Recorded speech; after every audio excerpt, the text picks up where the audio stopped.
everyone, and welcome to the undisputed heavyweight champion of the world show made for the fans by a fan. I am your host, as always, Richard Tiemann. This is the award-winning Fan Show.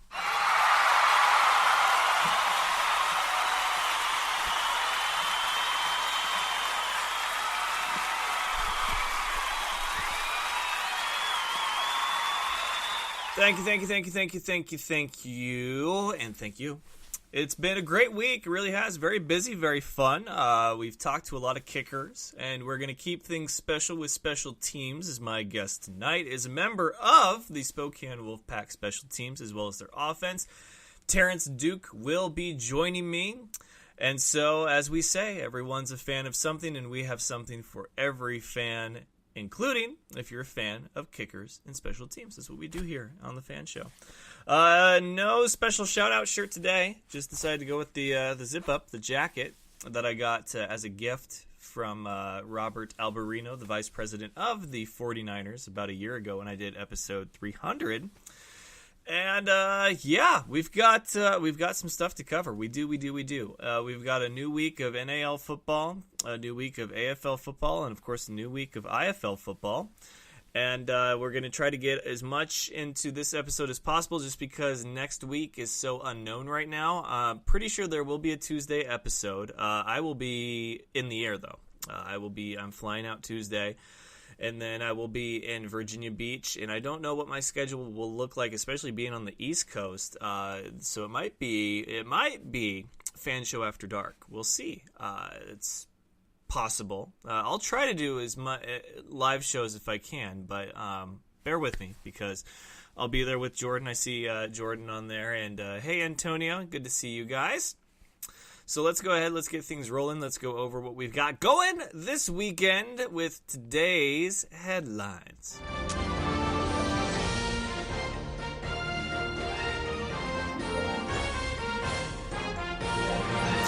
Headlines, of course, brought to you by Dynamite Enterprises. They make great stuff like stickers. They can do jackets if you want, hats, t-shirts, polos. They could probably do socks. They could do towels. They could do tablecloths. They could do backdrops, things that I have that you've seen from the Fan Show. They can even do business cards. They can do anything for your marketing or promotional needs. Or as well as your merchandising needs. If you need merchandise, they can do that too. And their shirts are super comfy, super soft. And I love that all of my shirts come from one source so that you can always expect the same quality each and every time you buy a shirt. So Dynamite Enterprises, visit their website, dynamiteenterprises.com, or you can hit up Ethan if you have an inquiry or you know what you want to order, Ethan at dynamiteenterprises.com. First and foremost, it is the end of an era, it appears, as the Seattle Seahawks have parted ways with Cam Chancellor and Doug Baldwin. That news broke earlier today, and it really shocked me because Baldwin, I thought, was always very underappreciated as a wide receiver, and I always thought that as long as Wilson had him, it meant good things for the offense. Because, yeah, they lost Lynch, but they have been able to replace Lynch for several seasons now with different backs. But that Wilson to Baldwin connection, man, just when it looks like all hope is lost, Wilson makes something out of absolutely nothing and will throw it for 30 yards to Doug Baldwin. And that won't be the case anymore. I don't know who his guy is on offense now, come to think about it. And then Bam Cam Chancellor, he was the last remaining member of the Legion of Boom, I believe. So I think they've got KJ Wright still, as somebody mentioned, and Bobby Wagner. But really, I feel like losing Baldwin and Chancellor were bigger losses than losing either of those guys. And that's not to knock Wagner or Wright. I just feel like, Baldwin was the other guy on the offense that wasn't named Russell Wilson that people knew very well. And then, of course, Cam Chancellor. There was some contract issues, some holdouts a few years back, but they got over it. And he has been a crucial component in the effectiveness of that defense. So it appears that the Seahawks are going all in. Chips to the center on Russell Wilson carrying the franchise into the future. They gave him that huge contract, that just buttload of money, and now all save for two other guys from their Super Bowl run, their championship era, are gone. It's crazy. And as a Niners fan, I'm really impartial. I'm not going to say good riddance, good. I'm tired of losing to them all the time.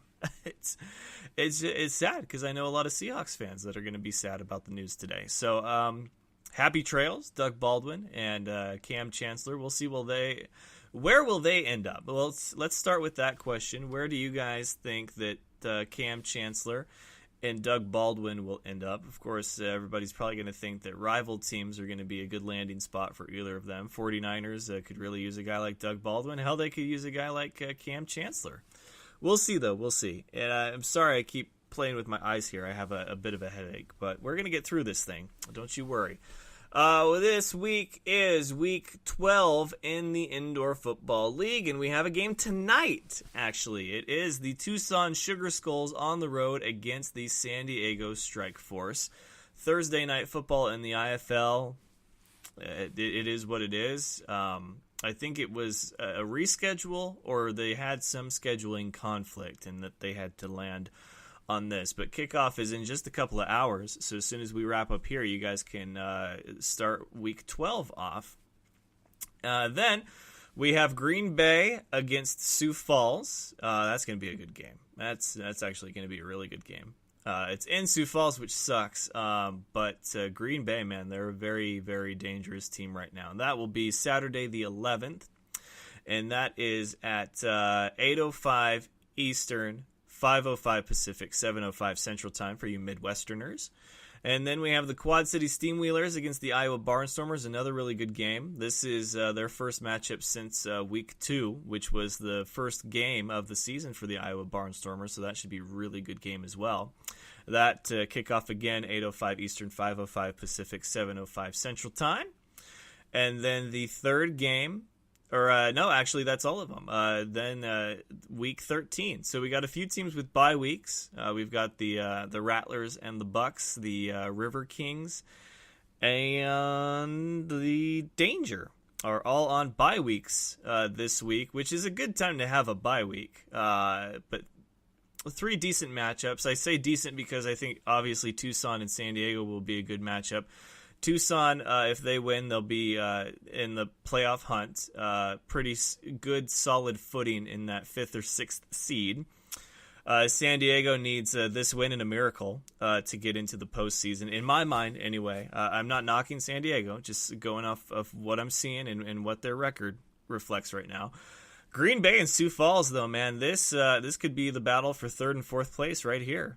As far as seeding goes for the postseason. Sioux Falls still has a chance at the number 2 spot, given what Iowa may or may not do in the future. But Green Bay obviously scratching and clawing to get every advantage that they can, because I'm sure Green Bay has probably accepted that they're not going to, get a better record than Arizona, who's already punched their ticket, and it's going to be tough to, come back and make up and hope that Iowa loses enough to get them a 3rd spot. So right now, that game, Blizzard and the Storm, the battle for 3rd and 4th place at the moment. Then the Quad City Steamwheelers, they're just fighting to stay alive. They need this win. Barnstormers, they don't need this win. They probably want this win, of course, to keep that footing and that stranglehold on the number 2 spot. Knowing that if Sioux Falls were to win, now things get interesting. But man, Quad City, they need a big win, and this would be a huge win for them. So those are your games for week number 12. And hello, Danja, hello, wife. I see all your emojis there. It's good to see. I see Adam is joined as well. She's trying to distract me. It's not going to work. That's what she always does in the comment section. She's always like, I'm gonna post a bunch of random emojis and try to distract you. No, because right now I don't even see that screen. I see the IFL homepage. So joke's on you.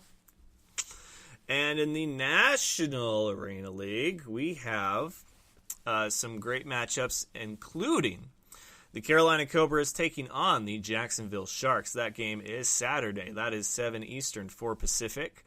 Also on Saturday, the Pirates and the Lions. That'll be in Columbus. That is Saturday at 7 Eastern, 4 Pacific. And that'll do it for your week 4, I believe, of NAL action. And then May 17th and 18th, we've got the Lions and the Cobras in a rematch of last year's championship. And then let's see what we've got in the Arena Football League. Let's see. arenafootball.com. What have we got? Let's see. Their games are going to be on ESPN. Oh, wow. You can watch their full games? Hell yeah. I love that. Maybe I'll start doing AFL top 10s, man. That'd be dope. I don't think they have AFL top 10s. Me thinks that's a good idea right there. Let's see here. Schedule. 2019 schedule. We are at week 3. Columbus at Baltimore. So the Destroyers at the Brigade. We talked with Craig the Leg earlier this week. He's looking forward to that matchup. Albany at Philadelphia and Atlantic City at Washington. Tomorrow is Columbus at Baltimore, and then Saturday both Albany and Philadelphia and Atlantic City and Washington. So those are your matchups going into this next weekend of May, and we are in the thick of May. And anyway, Doug Baldwin, I think, will probably end up going to a rival team. I really do. I think he's going to go somewhere that he feels he's going to be very beneficial, very useful. And right now, I hate to say it, 49ers seem like a good fit for him because they've had a lot of question marks at the wide receiver position. Now, I love our receivers. I really do. Kendrick Bourne, Marquise Goodwin. But man, you add Doug Baldwin to that with George Kittle. Oof, that's a dangerous offense. I could see the Rams trying to pick him up as well. Of course, Arizona, they need all the help they can get. And then I could also see Baldwin going to Baltimore with the Ravens, where Mr. Earl Thomas is. I could see that fit because who do they really have for a wide receiver? They don't. They've lost both. They lost the Bolden, and I just don't see. I don't see who their top guy is. So Baltimore might go after him. Of course, everybody's going to say the Patriots, the Cowboys, and the Packers. Aaron Rodgers and Doug Baldwin, that's a scary combination. Because who does Green Bay have now that they don't have Jordy Nelson? There's some openings out there. There's a lot of good potential landing spots for a guy like Doug Baldwin. So we'll see where he lands up. Cam Chancellor, though, where might he go? Cam Chancellor, again, a rival team. The Rams, I don't think they have room for him. I don't think they have a need for him. 49ers, maybe, but they just got Bosa, so I don't know how that works out. So the Cardinals, and he could also go to Baltimore. I don't know who they have in that defensive front. Interesting. Now that you think about it, there's a lot of potential suitors. Who do you guys think? Where will Doug Baldwin and Cam Chancellor wind up? And, of course, last but not least, the Spokane Wolfpack have a game against the South Sound Nighthawks. There's always a Nighthawks team out there, and that is this Saturday in the South Sound, wherever the South Sound is. I don't know, but I don't want to say South Sound anymore. And they're looking to go from 1-1 to 2-1, give themselves over 500, which would be good for them. And me and Terrynce Duke talked a lot about the potential of this team, and it looks like they've got a lot of potential. Let's see. Adam here in the comments says, it's talking about Einhorn and Finkel and Einhorn. I don't know why you guys got to do it. I don't know why you got to try and distract me. He's also a Valor fan, apparently. What's up, Barry? Good to see you. Lockett. Yes, that is true. They do have Lockett. But I'm going to have to give that some thought over the weekend. I'm sure we'll probably hear rumblings and rumors as far as where they're going to go. We got Money in the Bank for wrestling coming up in a couple weeks. We've got a lot of people speculating about certain details of Avengers Endgame. One thing I forgot to talk about yesterday, because we got so caught up with Ayesha Curry and sports jerseys that we would want from movies. But great conversation, by the way. You guys were awesome for that. It was a lot of fun. I saw the first episode of the new HBO miniseries Chernobyl, and man, that was something. And I say that because it was very well done, and it's just the first episode of the series. I think it's going to be something that I probably tune into every week, but it was also terrifying. And a lot of people are just like, it's so scary. It's because it's a true freaking story. The scariest stories in the world are true. The scariest stories in history are true ones. It's because they actually happen. So yeah, Chernobyl is going to be a scary, scary series, man, because it actually happened. And oh man, it's just so good, so good. So there's your pop culture news. If you have not seen Chernobyl episode 1, go and watch it. I don't know how many are in the miniseries, but anytime HBO has done a miniseries, they've nailed it, and this is no exception. Let's see, another episode of Game of Thrones. I think there's only 2 left. They've got this one, which apparently is the big wow episode of the final season, and then they got one more, the finale, and then it's over. And then I don't know what to do with my life. I'll probably live my life after Game of Thrones the way I lived it last year when there was no Game of Thrones, because we were waiting for Game of Thrones. Endgame, I'd like to go and see it again. I've only seen it the once, and usually that's how I am with big movies like that. I'll go and see it opening weekend, and I'll go and I'll watch it, and I'll fan out, and I'll let it sit, right, and I'll stew, and I'll digest everything, and then after a few weeks, once people have formed their opinions and their theories and whatever, then I'll probably go out and see it a second and a third time. But I'm not somebody who's going to go and pay $30 a pop to go and see it in the theater 8 times. That makes me sound like not a true fan and whatever, but it just doesn't seem like that's the best way to spend your money right now. Anyway, I got places to be, but I would like to see it a second and a third time. Outlander, trust me.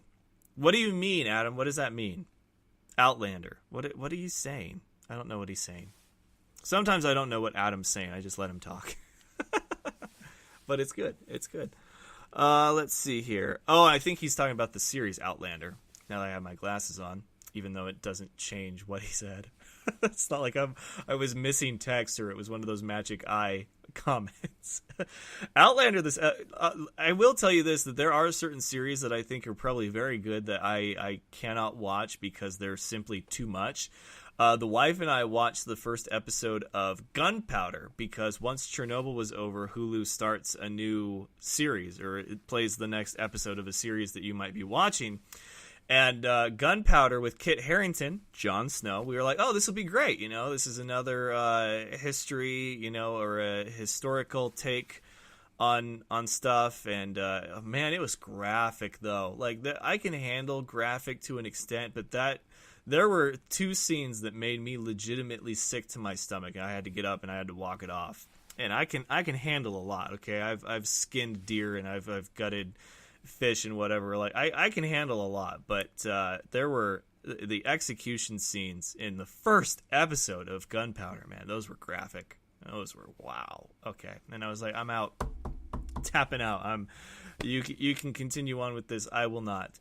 Hey, what's up, Luke? Good to see you. Antonio says, want to see Endgame again and see Howard the Duck. Why? Why would you do that, Antonio?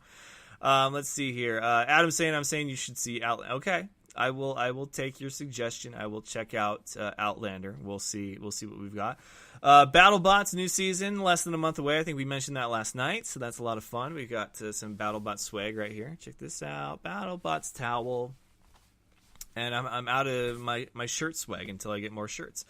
But thank you again to Jordan Endries and Craig the Lake, who were guests this week. Thank you to Terrynce Duke, who you will hear from in a little bit. But yeah, that's pretty much it for the sports news. I do think all the Ayesha Curry stuff is so funny. It really is, because I don't have a clue really what's going on. I just try to keep up, and it's a lot of fun.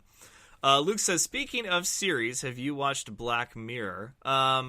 I have. I've seen episodes, not like the whole series, but as I understand it, They're like mini movies. Each episode, there's no correlation from one episode to the next. He says it's the best the series he's ever seen.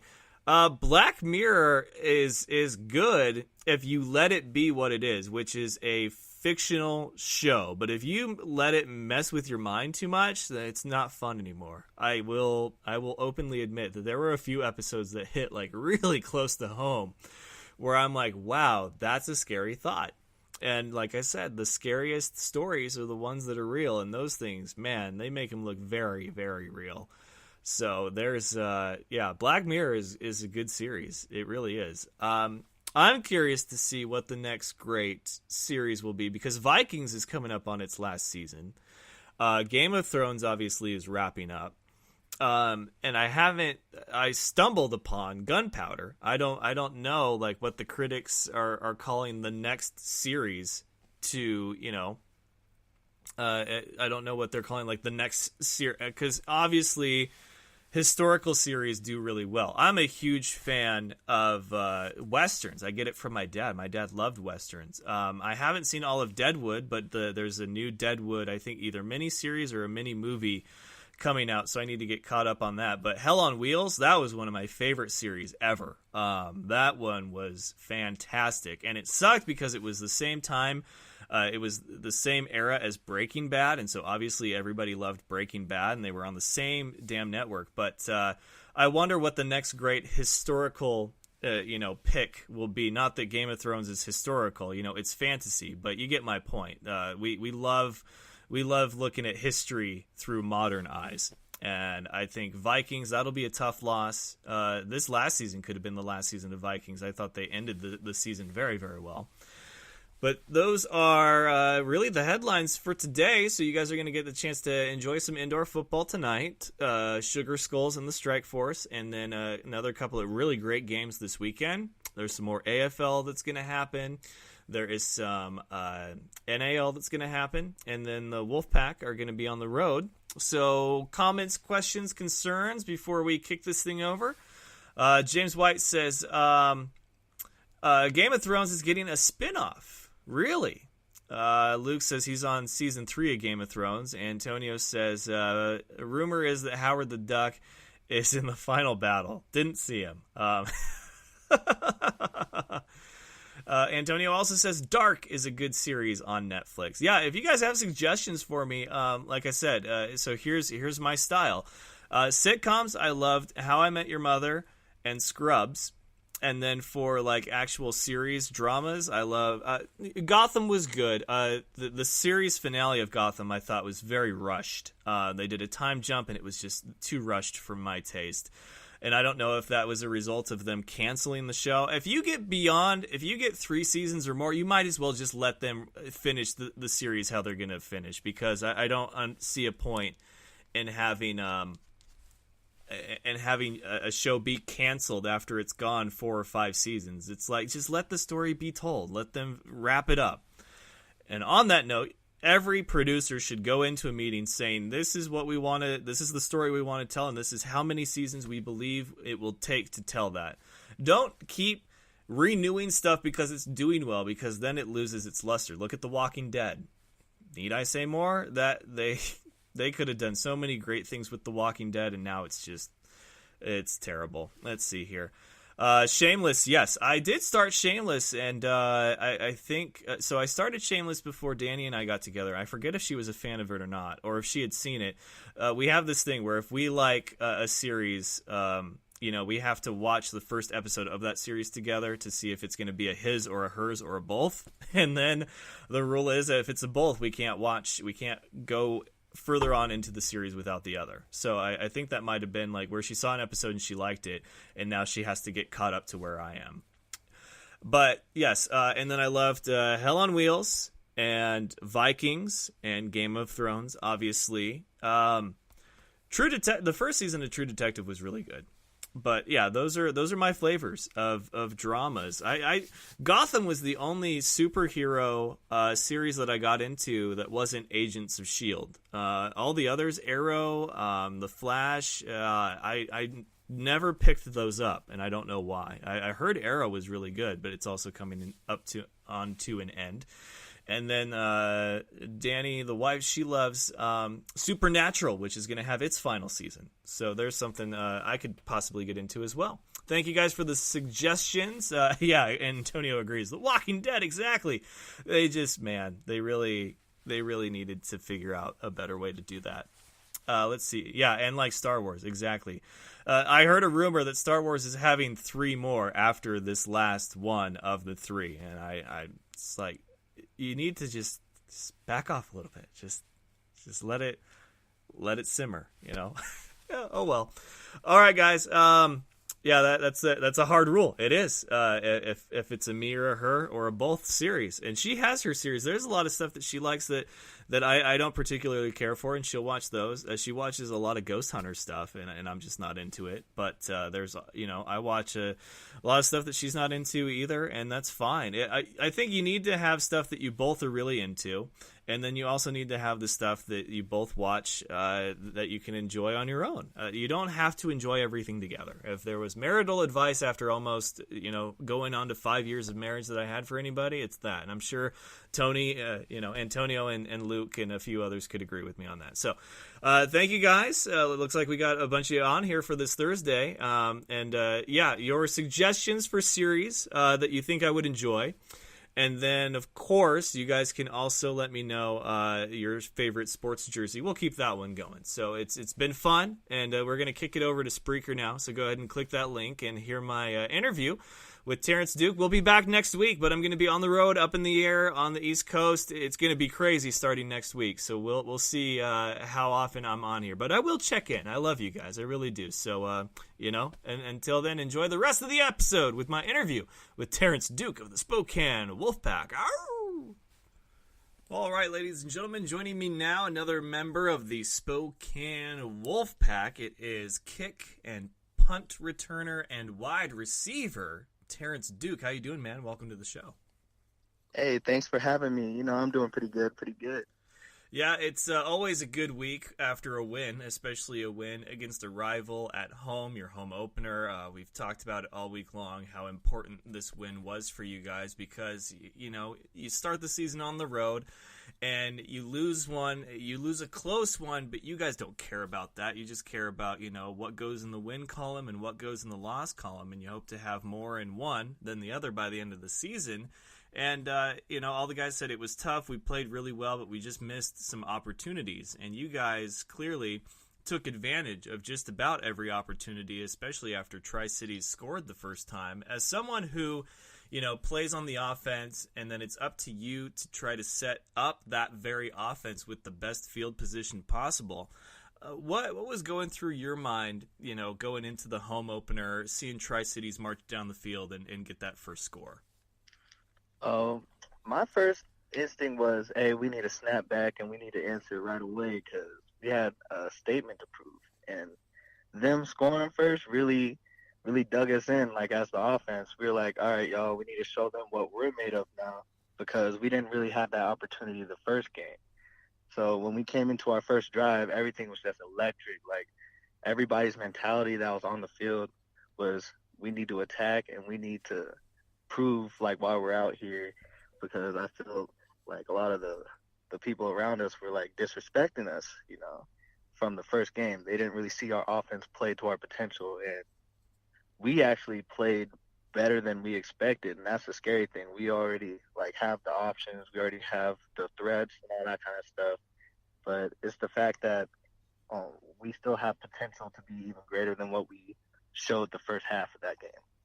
Yeah, and it was a really great game in all aspects of the game. Of course, you with the kick returns and the punt returns, you set them up more often than not. Really great field position for the offense. And then, of course, you went out there with the offense. The defense, I think it was 3 different guys, had interceptions, including Marte Johnson, who had that pick 6 late in the game, which, it was late. The game, pretty much you could say was all but over, but you still don't want to let up on the gas at all. You want to make sure that you don't leave them any openings, any opportunities, and you guys certainly did that very well at home. Now, for you, as a member of both special teams and offense, do you have a preference which one that you're on?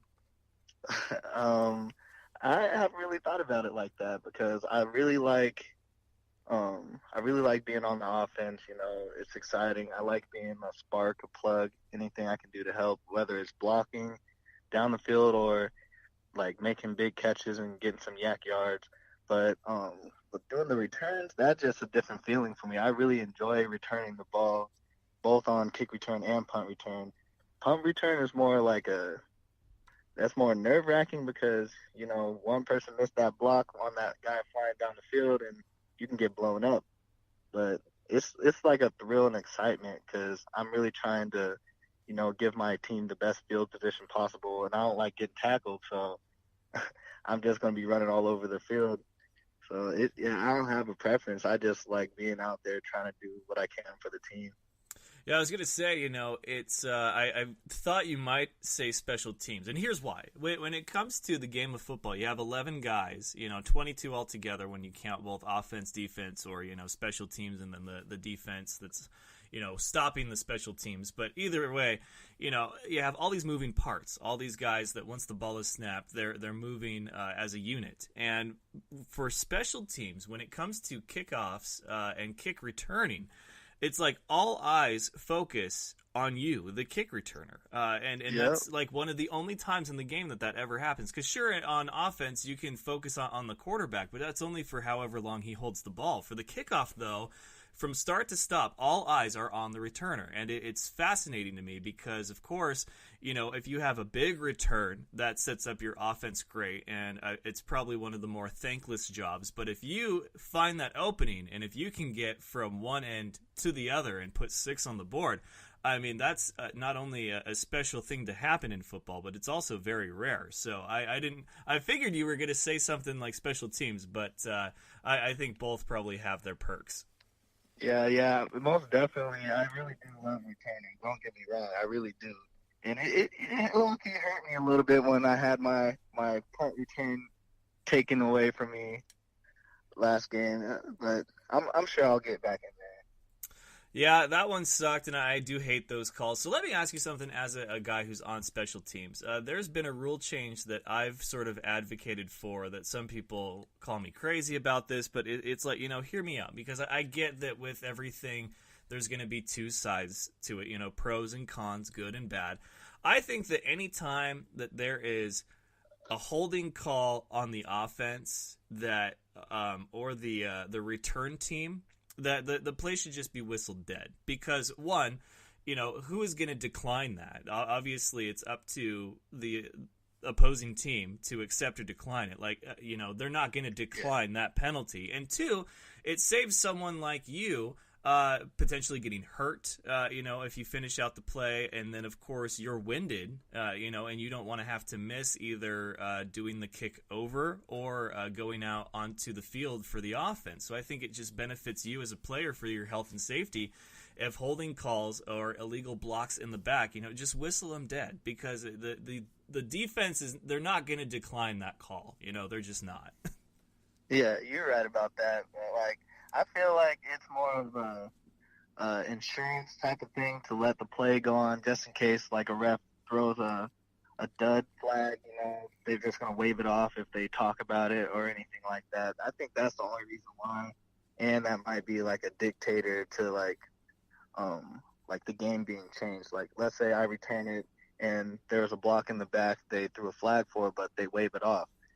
Like, if they just called it dead right after that thing before I even scored, and they just waved it off like, oh, my bad, then they're just going to have to, like, wing it or down it where the flag's at type of thing. So I think it's just a reassurance thing.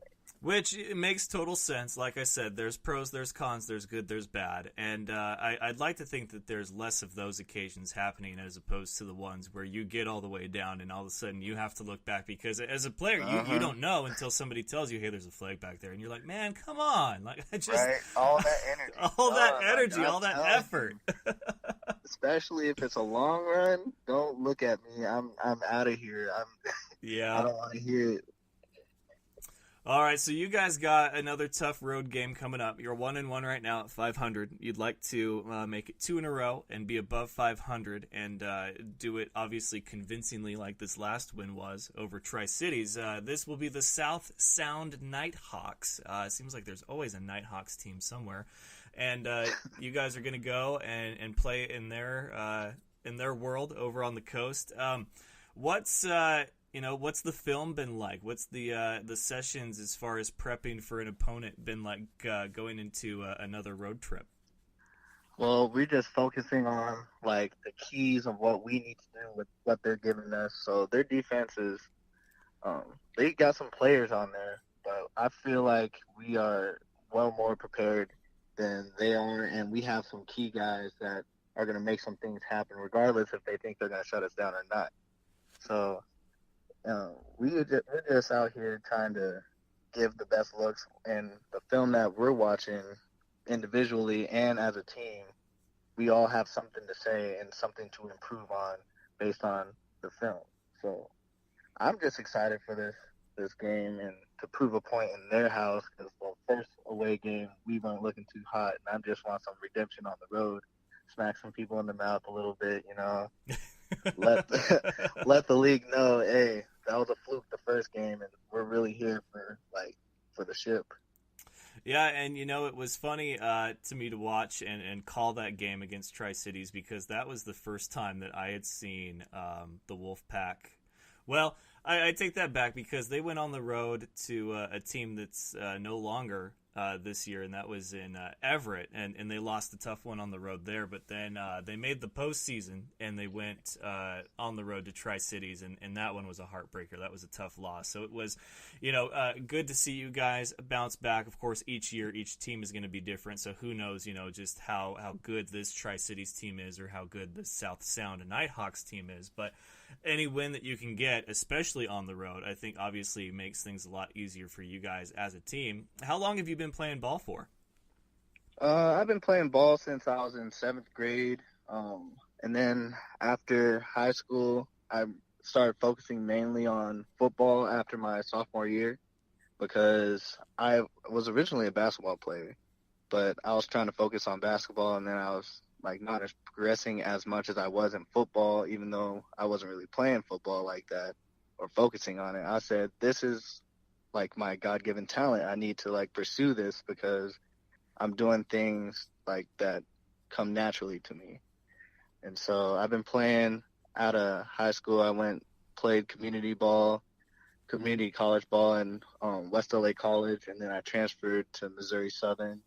And after that journey, I came back home to Spokane, and I was just over football. And then I started playing in the flag football league, and a couple of guys from the Rams and a couple of guys from the Wolfpack, they hit me up. They're like, hey man, we want you to come out. And I was a little skeptical of it, because I was done with football. I was like, you know what, I did it. Things didn't turn out how I wanted it to, but they convinced me to come out, and I'm really happy they did, because now I get another brotherhood, and I get to show them what I have in the chambers that I didn't really get to show nobody. So it's just a good feeling to be out here after all these years.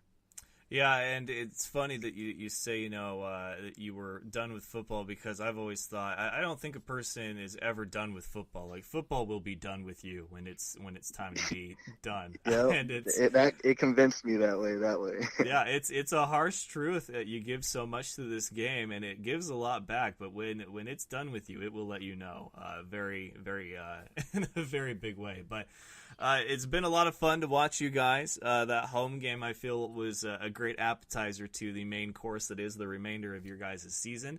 And, of course, this next road game will be a tough test. I feel like, the defense did great, especially when you have, 3 guys getting interceptions there, and one returned for a touchdown. But the offense, to me, stood out, because it seemed like there was never a point where Tri-Cities was a step ahead of you, because you have Alito, who's running the ball, and he did great. And even when he wasn't running, there was another guy or two that were running the ball really well. Yeah, but June. Yeah, little June. Yeah, June. And And then that opens up, it takes pressure off the quarterback, Johnston, and then it opens up the passing game. And you had all the guys, Kanamu, and you had Newman, and then, of course, you out there. And those are some pretty good weapons to have on your offense. So is that the formula for success as far as making sure that if you're chasing points that you can keep up with that other team, is having – what you guys were able to do against Tri-Cities happen again each game with that, multiple weapon offense? Yeah, I honestly believe that. All our receiving core is like, we're all ready. Everybody's ready. I'm not sure if you noticed this, but I only played half the game on offense. And, I wasn't even mad about that because the guys on the field were doing their job and they were doing excellent. So I believe everybody that goes out there is out there because they want to win. And that's the mentality we have, and that's what keeps us driving as an offense, because we're just lethal all around. It's not just one or two people anymore. It's literally the whole team. We're just out here. I don't even have words for it. I'm really shocked to say that there's so many options. I used to be a part of a team where it's just me and him. But no, it's literally everybody out there is nice. So it feels good to have an offense that's just built with killers, and then we have a defense built with some dogs out there. So, yeah, it's going to be a great game. Yeah, it was a lot of fun to watch, like I said, and I certainly look forward to seeing the next one. And to you and the rest of the Wolfpack, good luck this weekend as you travel to South Sound to take on the Nighthawks. But, hey, man, I think it's a new attitude, a new look Wolfpack, and it certainly feels that way after a big win at home to open up your guys' home games in 2019. So thank you so much for taking the time. I really appreciate it. Thank you for having me, man. It's no problem at all. He is Terrynce Duke, kick returner, punt returner, wide receiver, so special teams extraordinaire of the Spokane Wolfpack. You have a great rest of your night, man. Take care. Yeah, you as well. And one more big thank you to Mr. Terrynce Duke of the Spokane Wolfpack for taking the time to be our guest on the show. Be our guest. If you have a guest in mind that you'd like me to have on the show, feel free to hit me up. Let me know.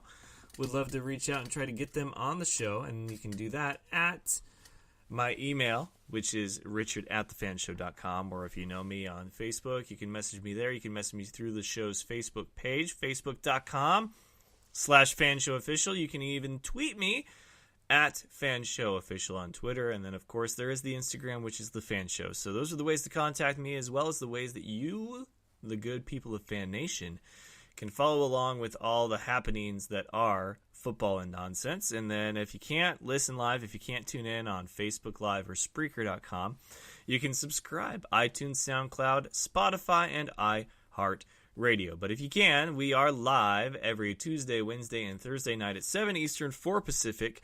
And I do thank you all once again for joining me. We'll be back next week somehow, some way. We'll figure it out. But, stay alert. Keep an eye on the social media, because you'll know there what's coming as far as the new episodes and new content. And we'll be in Virginia Beach and then Orlando. Oh, my goodness. Let the games begin. So until next time, ladies and gentlemen, whenever that may be, best of luck to you and yours. Go Niners, and remember, of course, it's all fun and games until you butt fumble. Good night, folks. Do you remember the time that Mark Sanchez ran into his own player's butt? That was funny sports. Thank you for having me on the show, man. I love the Fan Show.